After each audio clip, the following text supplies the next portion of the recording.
guys, Jeff here, and I'm going to bring you shorter videos on Battlefield 3 because I think it's easier to consume as a viewer, and I've been told by you guys you really like these quick tips. So without further ado, taking off when you're mid-match or when you're launching or taking off mid-match, always take the exterior view, because as you can see, aircraft do fly over the top. It's a technique that I do that I'll get into later, and by doing that I've got visibility on the person. I am trying to spot them here.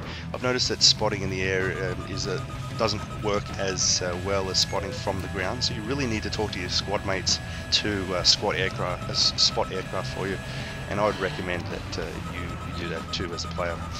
One thing I like to do is keep the first lock on a little bit extended, because sometimes I've noticed people have been releasing flares prematurely. That's what she said, and with that gives you an opportunity to get 2 rockets into them for a complete destruction. Otherwise, you're only left with 2 heat-seeking missiles, and with that, you want to space them apart enough so that if they do release flares, you can at least get the second shot into them to damage half the aircraft. If you don't damage half the aircraft, at least 50%, they can actually recover. If that happens to you, climb high, you'll be able to recover and away you go. As you see with this helicopter, the rockets work quite well. I think the air-to-air combat is more about guns at the moment. I mean, guided missiles and using the SOFLAMs with the recon team will be very, very strong. So I recommend you put in some time in your jets so you can rank up at least, so that when the recon guys get there, you can actually lay waste in the aircraft.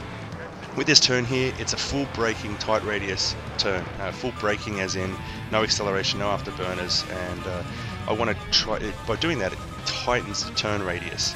And by tightening that turn radius, it gives me the advantage of chasing the person, getting on their 6 or on their tail. Now, for those who don't know, I'm actually a pilot, and I own my own aircraft, and I really, really enjoy it.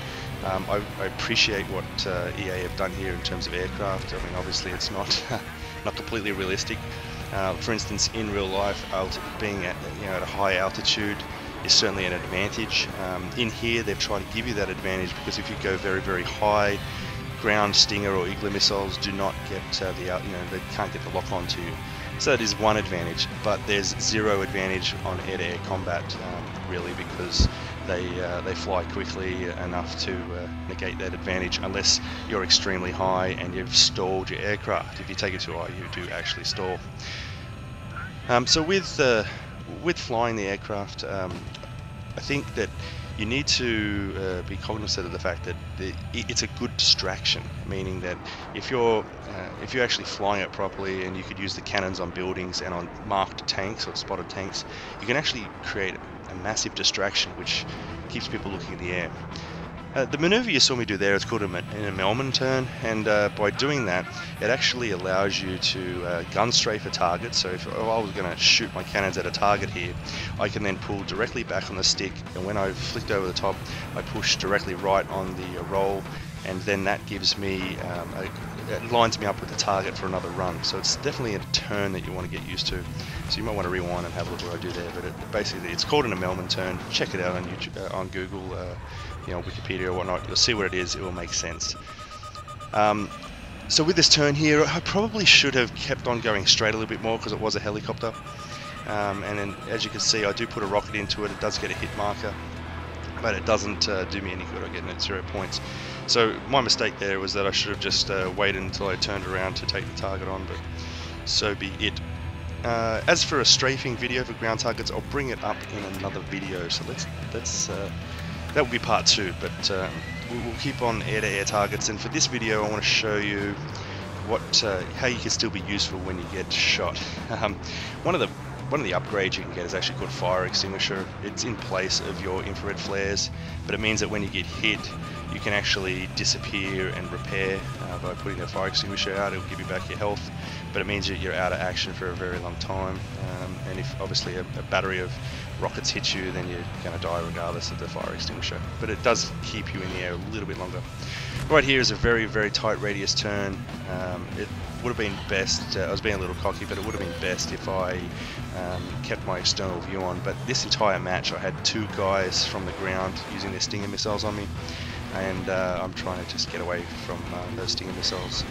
distance and height stop them from locking on. So you may have tried to lock on to some planes yourself and you can't for some reason. It's just because they're a little high or a little far away from you. But I am getting locked on, and I'm trying to move myself into another area of the battlefield where the guys on the ground cannot do that. You can tell if it's a guy on the ground like two ways. One is, you know, the cadence or the timing of when you get shot at.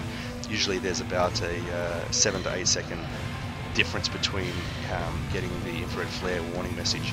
You can duck and dive between the mountains to get away from them, yeah, because then they hit the mountain or the buildings. But that's the aircraft has a very large polygon structure, so you can actually very easily hit structures. So anyway, I end up getting hit here. I had two people shooting at me, ran out of flares, couldn't dodge the rocket. But it doesn't mean that I'm not usable as a troop. You know, I can continue to actually do some work. I just let go of the controls there to see what it was doing. It was a full right barrel roll, which is pretty fun. But yeah, so I keep the plane under control, which you could do with pushing the sticks around in the right direction. I released my parachute a little early here for the free fall, but definitely think about doing this in Russian conquest. If you've got an aircraft and you get hit, you're still going, at least make yourself useful, so you go ahead and take Charlie. Anyway guys, I'll release a couple of videos on jets and helis. I know you liked them from the Bad Company 2 series, and until next time, see ya.